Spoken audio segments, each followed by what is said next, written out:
All right. Next section. Well, hopefully you like the intro. Now, this is an overview of the course. I feel that this is kind of a fun way for you guys to learn a little bit about hanging an art picture. I don't know how many of you like shows like DIY or DIY Network, Do It Yourself, home remodel makeover shows. One of the things I do for a side little gig is I install artwork in houses that are getting ready to be for sale, staging houses, and I also worked for the Dallas Museum of Art when I was right out of undergrad on how to basically hang pictures. I actually showed a lot of people at the museum that were guests coming in how would we install a famous piece of art on the wall, and it was always neat watching people freak out when we took an art piece off the wall and rehung it again. They kind of would freak out when we touched the art, which was kind of funny. But basically, I wanted to talk about when I started teaching this class. I realized a lot of people don't have art in their house. And you might be one of those people that don't have an art piece in your house. And if that's the case, well, that's okay. Maybe because you don't know what art is and you're having trouble with art. You're having trouble to find out what you like. That's also a big thing too. Now, the way I kind of think about is there is no wrong thing for art. It's kind of like when you play music for a group of people and it's music that you love, and then all of a sudden you hear somebody say, I hate this song. Okay? And I'll give you a perfect example of that. Okay? Nickelback. Okay? Everyone hates Nickelback. But when they were coming out, I didn't mind them, and I still don't think they're that bad. But I do get what people see, and they played the radio to death on them. But when someone hears your music and they're like, "Oh, you like this?" and people get subconscious. Same thing with art. I have art in my house, and people are like, "You like this art?" Yeah, and that's what's so great about art. Everyone likes different things. So, if you see something you like, and it's not expensive, and you're like, I bet I like it, but it's not expensive. It doesn't have to be expensive to put art on your wall. Okay? There's lots of cheap framing places all throughout the United States. Go to mom and pop places. You can actually get a better deal than going to a Michael's or a Joann's or Hobby Lobby. Sometimes they do framing. Aaron Brothers does framing. Those places charge an arm and a leg. Even with a gigantic coupon that says 60 to 70% off, sometimes you could frame it yourself. All right. IKEA is all about that too as well. But when you frame a picture that you like, an image that you like, or put a sculpture on your mantle that you like, it does make the house feel more inviting. People enjoy that. It also starts a conversation in the room. All right. So I'm going to talk about how do you hang a picture, the way a picture should look. Okay, it's not real. It's really simple to install an art piece. You don't need a fancy tool. All you need is special hangers that you can get at Hobby Lobby or even Walmart or even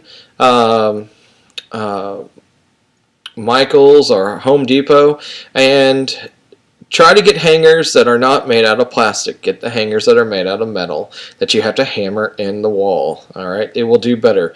Don't just hammer a nail in the wall because it won't hold up generally.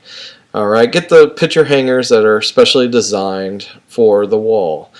Okay, so let's talk about how do you hang a picture. Well, there's a couple ways that people have done it. This first way is what I call the lazy man's way of hanging a picture. Now, the lazy man's way is really simple. Okay, this was huge at Pottery Barn and restoration hardware, and every one of my guy friends, when they got their first apartment, they're trying to class it up a little bit. And a lot of the images that they chose inside there were sports memorable stuff, signatures, and that was totally fine with me. But I use this as a lazy man's way because what this is designed to do is to fill a small wall. But what I've seen is these pictures are stacked on generally a long wall that is between what I consider any wall that is 10 to 12 feet in length and by 10 feet tall, or 12 feet tall, depends on your ceiling height.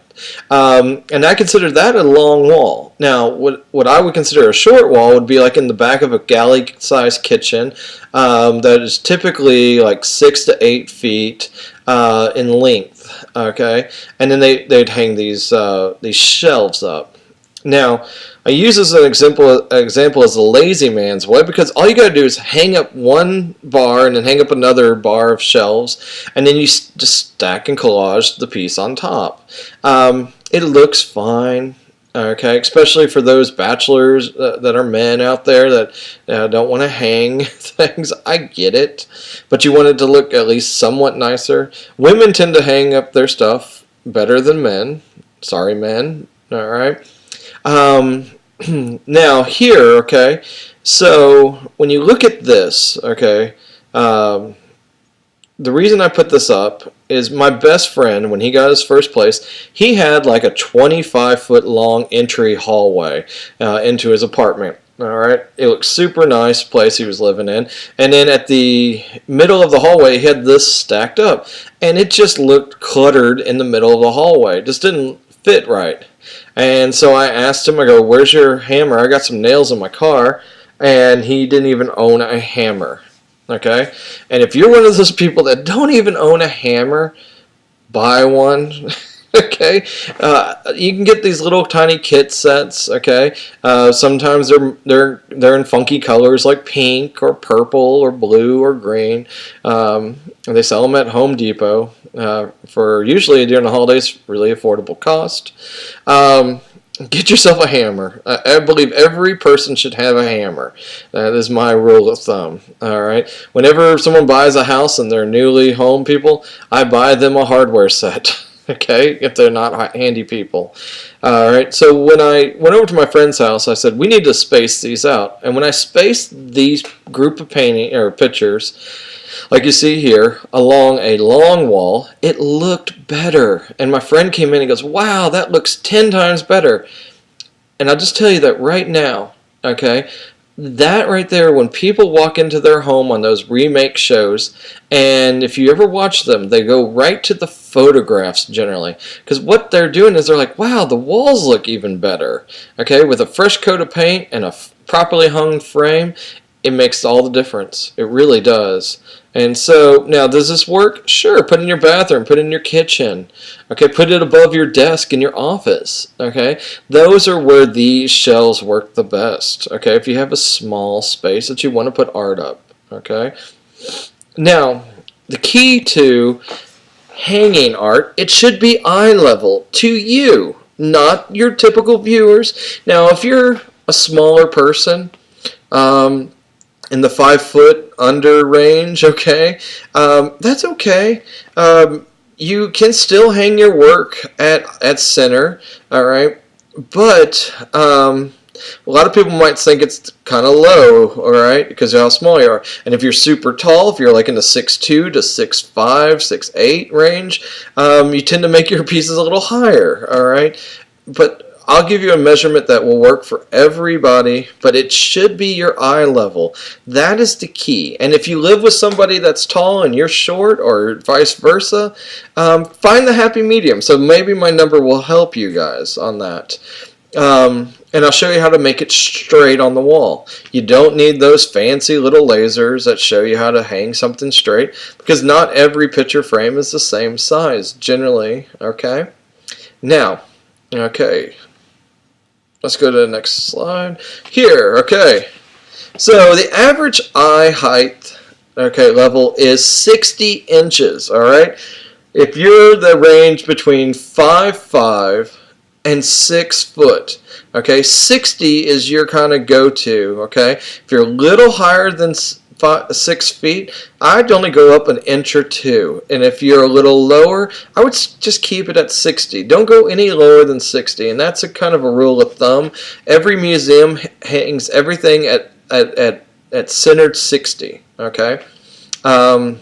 So when you go to a museum, everything's centered. Now, how do we get our center? It's super simple. All you need to do is you measure the length, okay, the part that's going up and down, okay, measure that, all right. So let's say the painting that this gentleman's looking at with the yellow line at 60, okay. And first of all, this is the most narcissistic picture I've ever seen. It's a picture of him looking at another picture. So narcissistic. But I had to put it in. Okay. So let's say that this picture right here is, well, let's say it's, let's do a round number. Let's say 32. That's an easy number to remember. Okay. Take that 32, that's the length of it, 32 inches. Divide that in half. Okay. All right. So that right there, 32. If you know your math, that should be 16. Okay.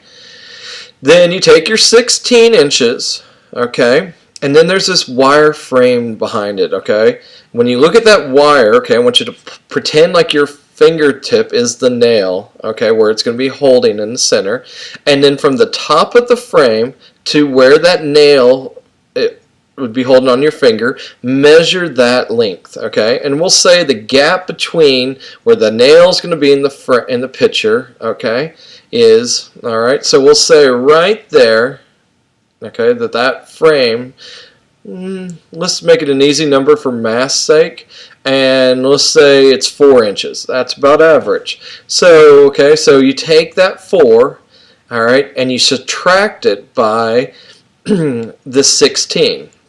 Okay, 4 minus 16, that will give you 12, okay. Then all you got to do up to this point, it's easy peasy, okay. You just add 12 to 60, which will give you 72 inches. Take out your tape measure, measure it from the floor all the way up to the wall, okay, up to 72.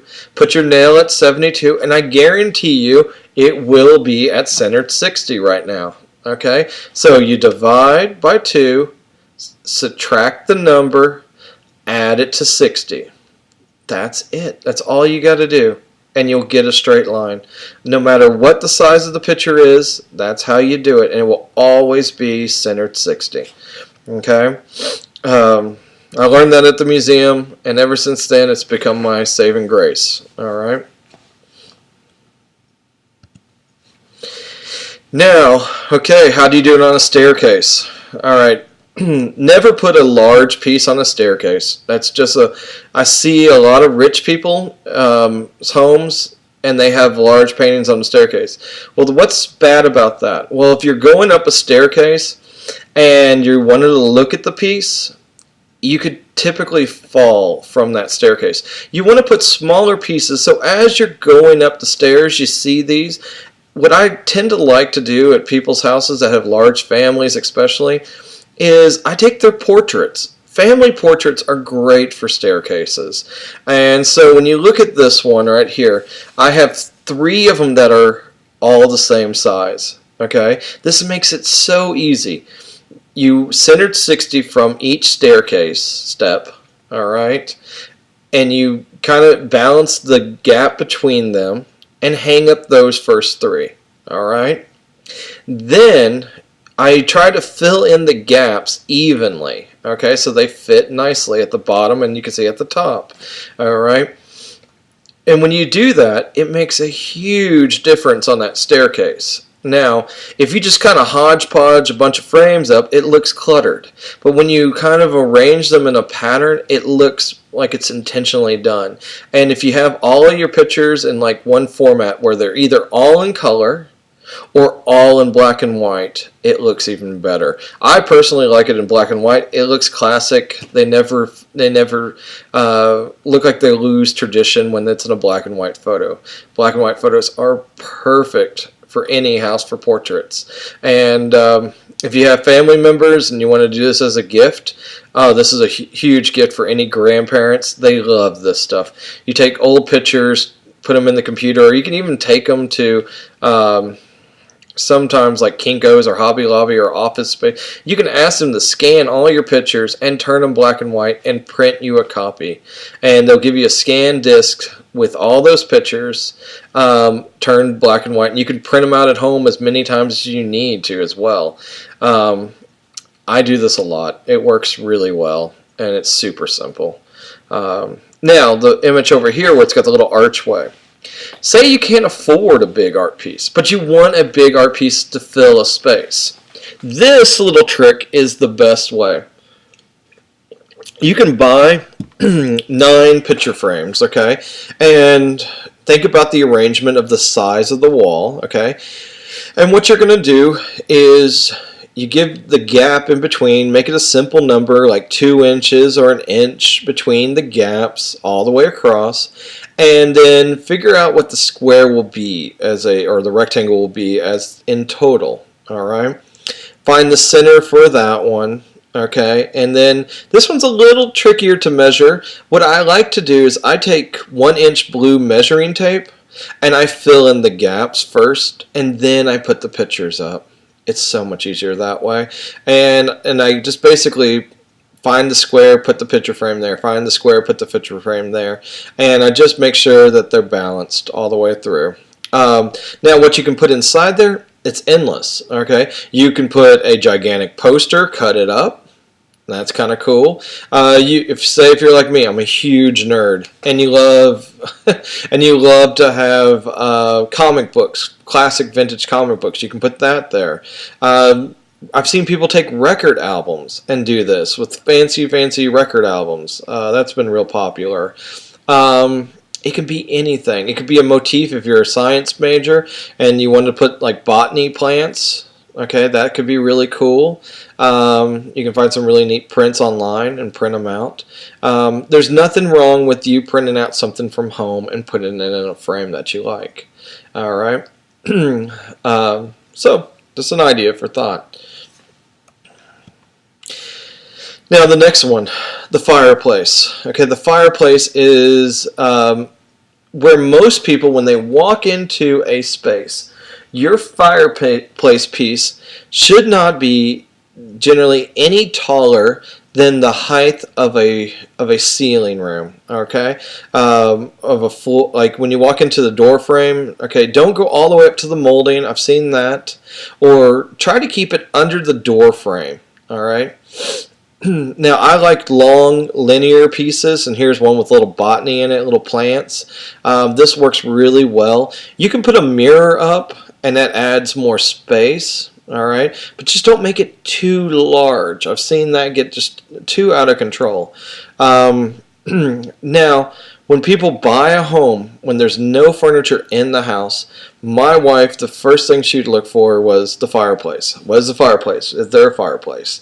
And she'd look at the room and go, oh, what a great fireplace. And when you put a gigantic art piece above the fireplace, what it basically does is it detracts from the fireplace. You just basically love this room because of the fireplace, and then you put an art piece that basically takes away the beauty of the fireplace. So you want to complement it, okay? And try to keep the frame top no higher than the top of your door frame, and it should be just fine. It looked nice, okay?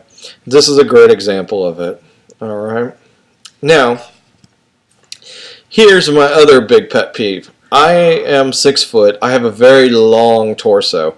So when I sit down, like at church, when I go to church, my head is like always taller than almost everybody's church. That's how I know I got a long torso. When I look at everyone's heads, and I'm like, wow, I got a tall head. Okay, so but when I sit down in a chair and I sit back, I hate if my head hits the edge of a picture frame or something like that. And a perfect example of this, I'll give you a little story. I was at my friend's house, and I sat back in the couch, and my head hit the corner of one of his picture frames. Now, he had in his picture frame the whole Stanley Cup autographed jersey for the Dallas Stars. And when my head tapped that picture frame, it was only hanging in the wall by a single nail. Super expensive jersey hanging by a single nail, and when my head hit it, it popped off the nail, okay, and the whole picture frame fell on top of me. Now, we were at a Super Bowl party, I was drinking a beer, and my beer was in my lap when I sat, and when the picture frame fell, the bottle landed right onto into the picture frame in the bottle, and it cracked immediately, and glass shattered all over me. I was so embarrassed at the party. Well, my friend was concerned for me, and I was concerned for the jersey, and so I'm like, pick up the jersey, and I felt so bad for him because I broke his frame piece, and I told him I'd fix his frame, and we put plexiglass in there so that would never happen again. So even if it did fall, it would not have cracked. It might have scratched the glass, but it wouldn't have damaged his jersey. Nothing happened to his jersey, by the way.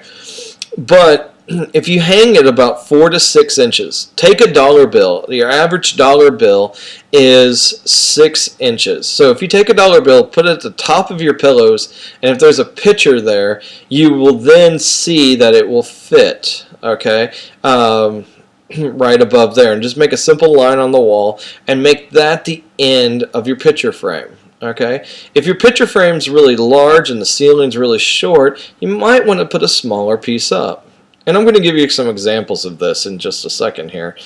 Okay, but that's my rule of thumb. I always take a dollar bill and just put it against the edge of the couch and the wall, and I go, all right, yeah, that needs to go up about 2 more inches or 3 more inches. The more room you give for headroom, the less chances that that's going to happen.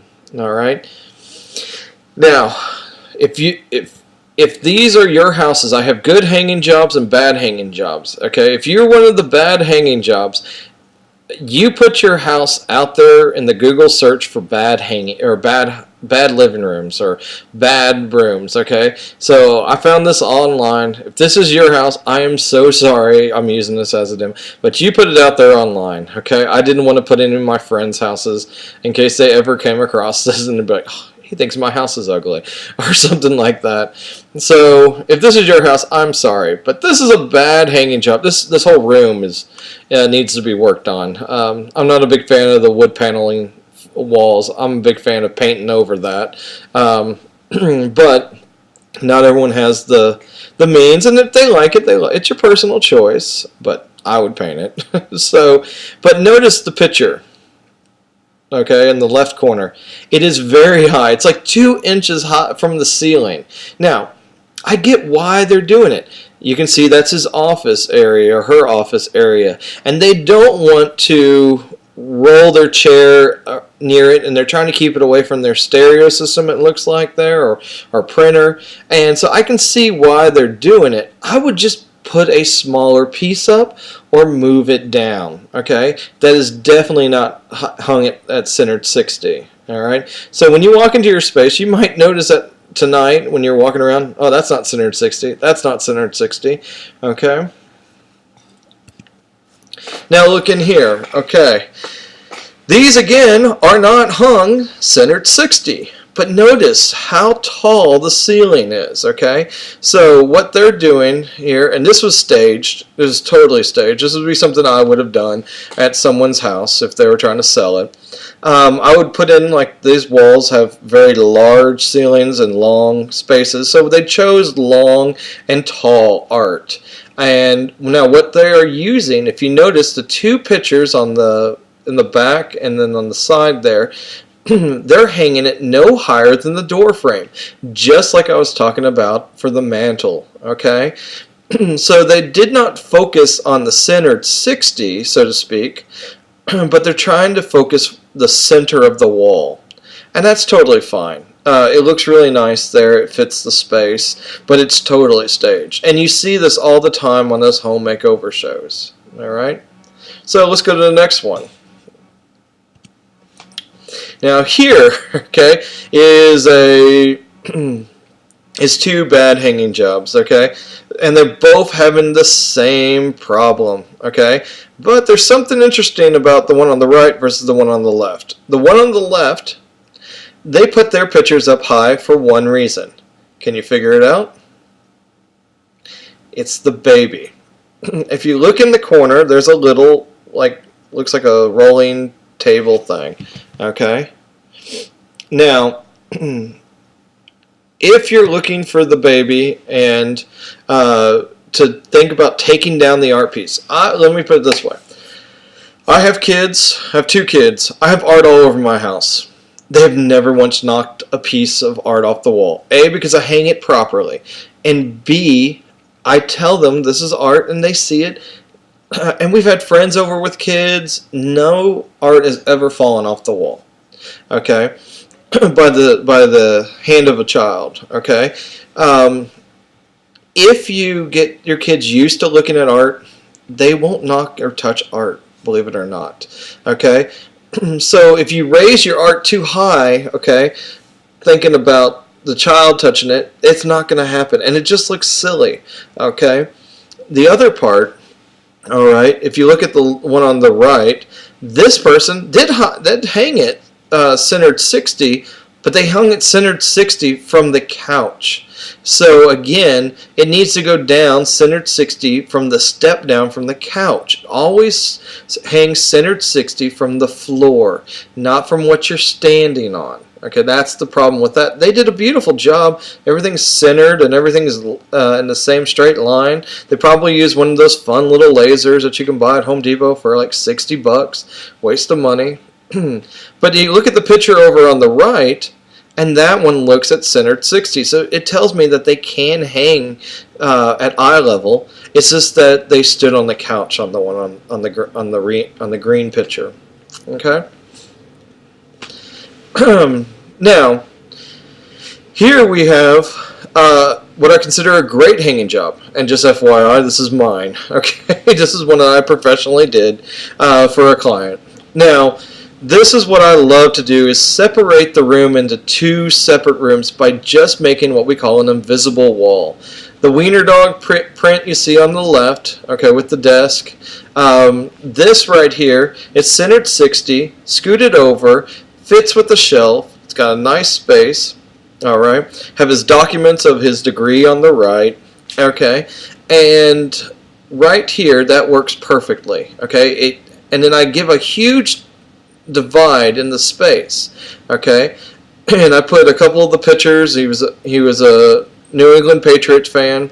I don't hold him to that. I'm a 49ers fan, so and I live in Dallas. I know it's totally weird, okay, but I've always been a 49ers fan since Montana. But here, the space, okay, you can see there. And I used those two little pictures to add like an invisible wall. And so I made like a little sit like little room for them to recline and read. And the art basically makes the viewer think about the space. And basically the art is basically a divider. And when someone sees this kind of setup, it makes sense. And so if you're trying to buy this house, you look at this room and immediately go, oh yeah, I can work there, I can rest there, or I can work there, or I can sit there. And so it gives you this kind of an illusion that you want to be in this room. All right? So this is the best way to hang something in your house. Think about how your body works within the space. All right? All right, next part. Technologies of art. Now this is kind of the overview of the class. Hopefully it makes sense for you. It's pretty. It's just kind of a simple breakdown in art and history, and basically the genres of art. Real simple. And I'm going to end it with a little bit of painting at the end, and photography, and so you'll see as I go through. I have a couple artists in this. Now, technologies of art. What can humans really do? And so let's start with the first human, the caveman. All right, this is the earliest form of art that we have. And a lot of people, when they see cave drawings, they think cavemen are morons, basically. And to be honest, I don't think cavemen were that dumb to begin with, especially during this time when the cave drawings were discovered in France. Now, if you want to see these, you can't. There's no way human groups of people are able to see these pieces. In 1980, they basically locked down the caves in France and only leave it for people that are special archaeologists that are allowed to look at the cave drawings, and which is a shame because over time, with the massive amount of human tours that they did in the 50s and 60s, people started touching the wall. The one thing you can't do is don't touch the art. They tell you, don't touch the art. Well, the reason is your fingertips have oils on it, and over time, oils can mess up the art. The other thing is your carbon monoxide, all right, that you breathe out, can actually harm the art in this space. So it's a shame that you can't see it in person. But there's tons of documentation, there's videos, there's tours to go through that are online that you can see. If you're interested about caveman art, there's a lot of really cool stuff out there. I'm just going to give you an overview about it. But the one question a lot of people ask is, why were they drawing on the wall? Was it a sense of expression? Was it a sense of religion? Was it something that you had to do to document history? Okay, so I think it's a little bit of everything. I do believe it has to do with a little bit of history for them. It gives them kind of a who did what and to tell a story for the future. It's documenting history. I think some of it has to do with ceremonial. All right. Some of it could have been a bragging. All right. But when you look at these, the language that they're using, all right, for someone who's in a literature class, we learn text. But when you think about a child, okay, like I said, I have 2 children. Before they really begin to learn letters and stuff, they love to express their thought, okay, onto paper. And when they finally get the understanding on how to draw a human or how to do this, to make an animal, they really get excited. And I think that right there is part of the appeal, is that they're making a language that is universal, okay, and it's evolved. I mean, if you look at Egyptian hieroglyphics, same thing, but we don't know the language, so to speak. So that's where the question comes in. We don't know why they're doing this, but there's some good theories out there. Again, it's theories. We don't know the truth, okay? So, but a lot of people speculate their education, okay? Now, this could have been the Michelangelo of cavemen, okay, doing beautiful artwork on the wall, or it could be an average caveman. We don't know if he was specialized in just doing drawing. Now, what did he use to draw? He used charcoal, a burnt stick, all right, and he drew with that burnt stick. And when he uses that burnt stick, he forms the shape. Now, I've been an art teacher for a while, and I've gone and done a lot of things with children and with art movements and programs. When I was an undergrad, I worked with inner city kids that were having trouble, and I brought art to them that were in juvenile detention centers. And it's amazing watching their reaction to art. But when I look at this, okay, and looking at this person's image of a human, some kind of buffalo, and a little bird, okay, I've seen what a kindergartner draws. I've seen what a first grader's drawn, and my daughter's in 5th grade now, and my son is in 1st grade. And I can tell you this right now.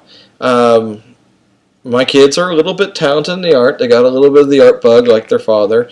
But looking at their education, I would say that this style of drawing would be a 1st grader to a 3rd grader in the ability of their drawing ability. So when you look at that education right there of their eye and hand coordination, that's pretty good. Most people would say, oh, they're at a kindergartner's education. I think they're more than that. I really do. I really think they're higher up. And I think on a social level, I would say that they're at a junior high level, or maybe a little bit higher than that. So, yeah, he might have been a little bit more talented than the average caveman, or maybe not. But I think it's a good quality drawing for a caveman, so to speak. So I don't think they're as dumb as they're made out to be. And I know if you've seen the Geico ads, so easy a caveman can do it, which I find hilarious back in the day. But you guys might be like, I don't know what you're talking about. If you don't know what I'm talking about, Google it. Pretty funny. They even made a TV show on it, which was horrible. So, but cavemen are actually quite smarter than their little, and that's what their commercial's about. It's about being they're a little smarter than we give them credit for. But here, okay, so drawing the avenues of drawing. I'll tell you what, it's interesting. We have not changed our material since the caveman. Okay, we still use charcoal today. Charcoal is one of my #1 tools that I teach. It's the best tool I teach with. Graphite is just a newer version of charcoal. All right, pen and ink, same kind of motor skills to do. We just have learned techniques and skills to make us better. Same kind of thing happens in today's world. We evolve more and more on the computer. I'd like to see what people are doing 2,000 years from now. Okay, and they're looking back, going, "Wow, they were primitive." Okay, hopefully we're not that primitive. We'll see.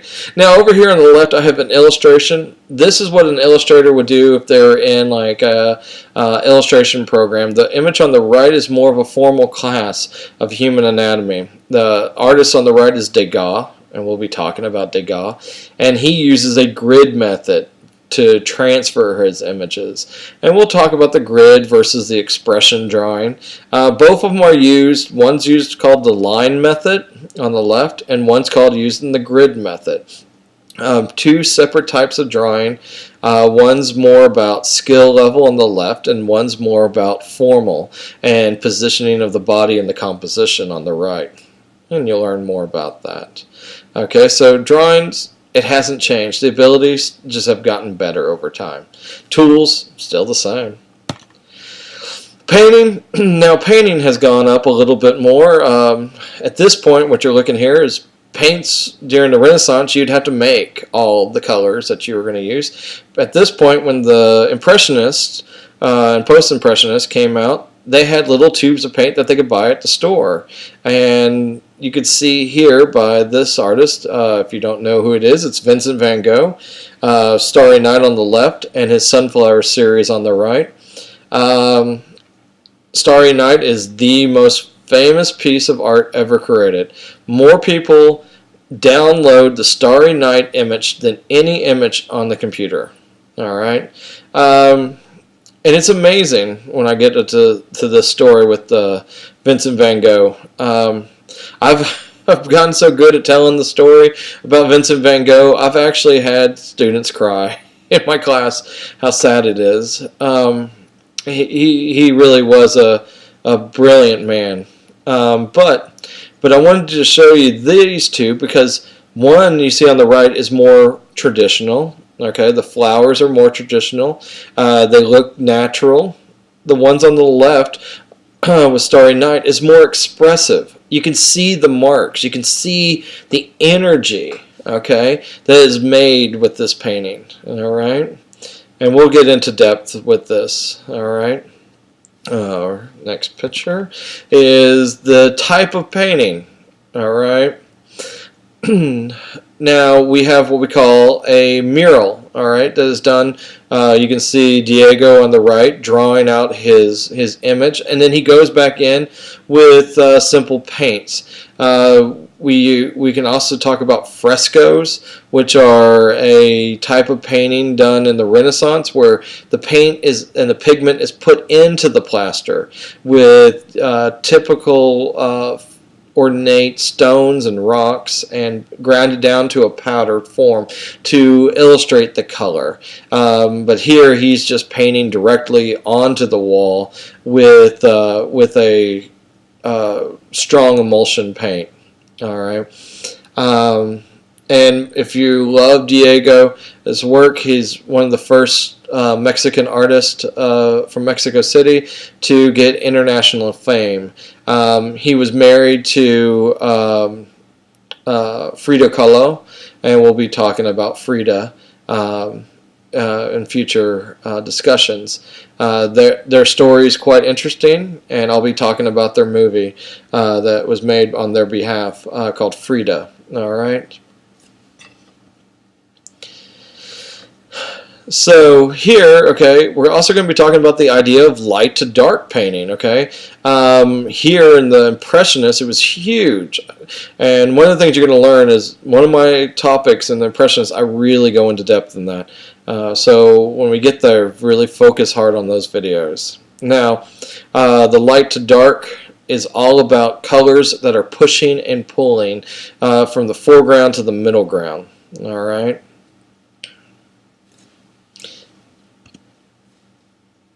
Then we have here's the fresco part, all right? And so you can see the gentleman, okay, he's working the plaster and pulling the colors into the plaster and then adding another layer of plasters for overtail and detail. The image you see on the left is School of Athens by Raphael, one of the best architectural pieces for frescoes during the Renaissance. Highly recommend seeing this if you ever get a chance to in your lifetime. It's one of the most beautiful frescoes I've ever seen. Sculpture. Now, sculpture comes in many different forms: woods, metals, marble. Basically, it's any solid object, even plastics. I've seen it coming out with 3D printing. Okay. Now, these two sculptors I focused on here are the two greatest sculptors in my opinion, and pretty much my top two favorite artists in the whole art world. The first one is Michelangelo. We will never see another Michelangelo in our lifetime. He was amazing, strictly just impressive all the way through. Highly recommend really studying him if you ever get a chance to. And we'll be talking about this piece called the David. And it's a quite interesting piece and very, very famous. Then the next piece that we'll be talking about here, I'm sure you've heard of the Thinker. And I have a funny little story to tell you when I get to that part. This is by Augustus Rodin. He's the one man who changed the whole idea of bronze sculpture. And so, one of the greatest. But there's other artists out there, and there's artists that are so impressive, like the next artist we have here, Ron Murik, all right, a German artist, got his fame doing zombie kind of gory kind of films, and his masks that he would make for the actors were so lifelike that people, like, you need to enter your mask in art competitions, and he kind of would laugh it off. And next thing you know, he entered a couple pieces, and within 5 years he became just super an international art star. And if you ever get a chance to see a Ron Murik show, there is nudity, so just FYI, you will see nudity in his shows. They are unbelievable, and it's made out of a plastic. Okay, so it does not always have to be marble or sculpture. It's very different. Okay, but highly recommend them Ron Murick show. It's almost kind of creepy in some aspects because they look so lifelike. The little boy who's 20 feet tall, I mean, it's amazing. The hair, the nose, the everything. It takes him years to make one of these. All right, highly recommend seeing it though. Richard Serra. Now, this is another sculpture, but it's in the abstraction. All right, we will be talking about Richard Serra and all of his sculptures that are made out of steel that you walk through like mazes and labyrinths. Not every museum, depends on where you're from. If you're from Dallas, there's a few Richard Serras in the Dallas-Fort Worth area. If you're not in a real populated area and you're taking this course, if you ever get a chance to see one, they're really kind of interesting. I will talk about them in depth. And there's something also interesting about his work when I give you a little insight. His work was the only artwork to accidentally kill somebody. So we'll talk about that. We'll get into printmaking. This is my passion. I am a printmaker. I'm a third-generation printmaker. My grandfather was a printmaker. My mother and father are printmakers. I'm a printmaker. I teach printmaking. We will get into printmaking. You get to meet some of my friends in videos. We do funny things and outrageous things in printmaking. But what is printmaking? Well, printmaking is something that you see almost daily. Money is made by the techniques of printmaking. It's by engravings. All right. Also, the T-shirts you wear, if they have imagery on them, most likely was screen printed. The books you read, okay, is all done with the form of printmaking. And here's two images that I have. One is by Rembrandt. I almost said Rodin. Rembrandt. And then the other one is by Goya. Okay, these are two artists close to the same genre and time. One focuses on the grays and the tones. Goya focuses on that, but his work has to do with torture, and he takes the saints who were prosecuted and executed for their sainthood. He takes their imagery and shows their executions and torture scenes, and they're very dark but very beautiful at the same time. It's one of those, it's so beautiful but so hard to take at the same time. And then Rembrandt is known for his whites. That's why there's teeth whitening Rembrandt. It's because its whites on his plates are so pristine and white with such black colors. He was a master at doing the value scale and pulling the lights from the dark of his plates. And we'll talk about that when we get into those videos. Then we have here another types of presses. Okay, so yeah, there's a screen printing press at the top left. All right. I know some of these look like medieval torture devices, but yeah, screen printing is the cheapest form of printmaking. It's the most lucrative too as well if you get famous enough with it. But it is a grinding kind of a job. You work day in and day out when you do that kind of printing. Letterpress is down at the bottom. This is an old-fashioned copier machine. I have one of these in my studio. I love it. There's something about it when I show students how to use it, they just fall in love with the machine. And if you're a person that likes to work on cars, a mechanic kind of a person, printmaking could be your passion in art, because we deal with machines and motors and that are in the simplest form, but it's amazing when we take them apart and put them back together. Gearheads love playing with presses and making them run and making them brand new. At my school, we have a French tool press that you see with the big wheel on the top right. That's the press we have. I love that press. We have students that feel like it's a gigantic ship whale. Okay, and then bookmaking press down at the bottom. I have one of those in our shop, and I teach a bookmaking class in the May term. And if you like my class, this is one class that fills up immediately. The moment it comes out on the computer, that class is always full. So if you're looking for a fun class, my bookmaking class might be one that you might want to take at Cedar Valley College. Photography.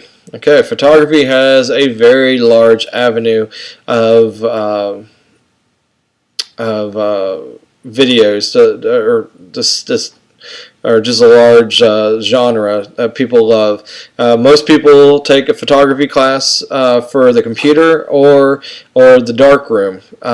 Some schools that are in high school are lucky enough to have dark rooms, but dark rooms are starting to dissipate and go away. This piece right here you see is by Ansel Adams. You can always tell an Ansel Adams by the mountainous region, and you can also tell by the darkest, richest blacks with contrasting his whites.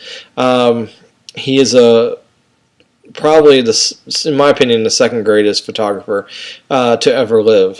I think the other one is George O'Keeffe's husband. Stiglitz, Alfred Stiglitz, is probably the world's greatest when it comes to this kind of stuff. But both of them are excellent in their own right. And Alfred Stiglitz taught Ansel Adams. But here we're looking at Ansel Adams' piece.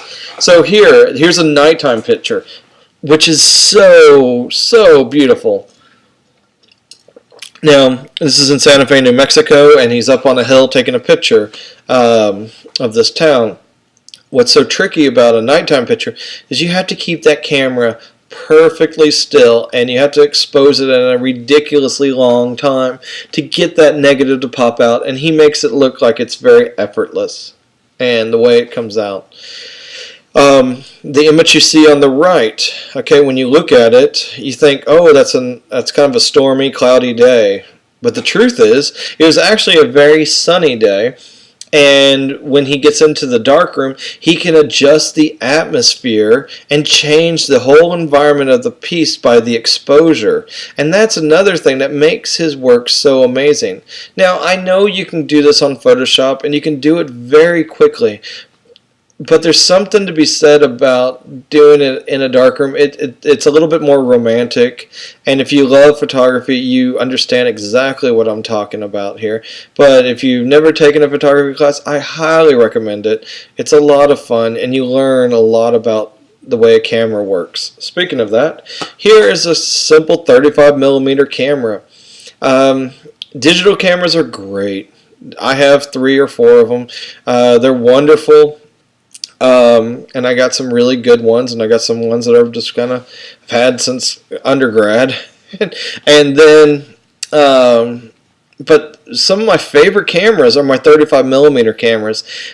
I take a picture with a roll of film, and I get it developed, and there's just something better about the quality that I can get with that film versus a digital camera. There's sometimes moments that I get that people just like better. I don't know what it is, and when I give somebody negatives over a digital CD file, they just love them more, and so I just like it. To me, it's a preference. You might not. You might like the digital freedom of having the ability to take thousands and thousands of pictures without changing a roll of film during a function, and that's perfectly fine. But I like having that ability to only be limited to 24 shots and then having to pull another roll out before that. So I have to kind of choose my picture and focus a little bit harder to get that perfect shot off, which is a little bit more, in my opinion, a little bit more romantic again. Okay. Now, there's other types of cameras. If you can't afford a 35mm camera, which you can get a good one at a thrift store for like $40-50, or a pawn store. People discard them and look them online. eBay's full of them. But a pinhole camera. This is a simple camera that is a black cylinder object or a black square object in the inside where no light gets in, and all you do is you take a little, you punch a hole into the square or circle can object, and then you put a little piece of an aluminum can, um, and then you take a number 10 sewing needle and you punch a little hole into the area that you want the light to come in. Just a very tiny amount of light that you want to come in. And all you got to do is put a piece of film, or not film, but photo paper inside the cylinder or the box. Let the light come into the hole. Let it set up there for about, on a cloudy day, about 15 minutes, on a sunny day about 5 minutes. Put the tape back over, and you capture the most wonderful images. People walk across the frame, and it shows the sense of movement and motion. Really kind of wonderful scenes are always like waterfalls are great because things are moving, but it's still very stagnant in some avenues, and it captures everything crystal clear. And if you've never done one, I highly recommend it. It's a lot of fun. It's a lot of fun. Okay. Here's a photographer that I highly recommend that is a Dallas local. His name is Nick Nicosia. He plays with digital, and he also plays with formal as well. So these are two of his more formal pictures. The picture you see on the right by Nick Nicosia is his first major picture that got him instant fame. This right here got him in the Whitney Biennial, and if you get in the Whitney Biennial, that's like the Super Bowl of art league, and it's in New York City at the Whitney. They choose a group of artists, about 60 artists, every 2 years.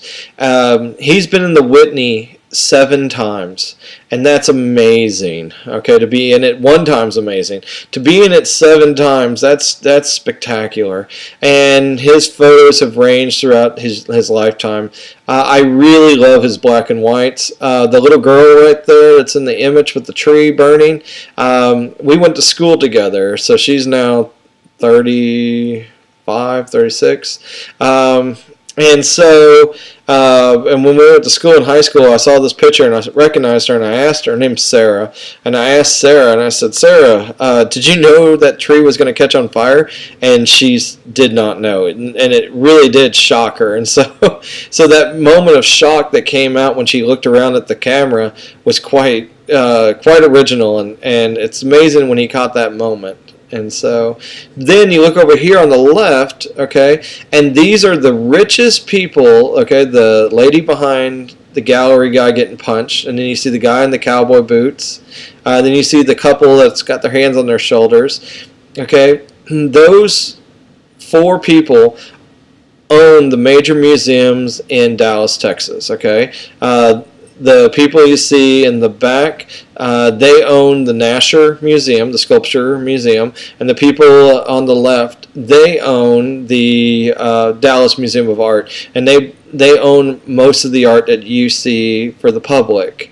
And here's 2 famous gallery directors in the middle of a space fighting to get their pieces sold to each other. So, and it does kind of feel like that when you walk into an art opening and there's another groups of gallery people there, and they're trying to bring their clients to the show to make extra commissions.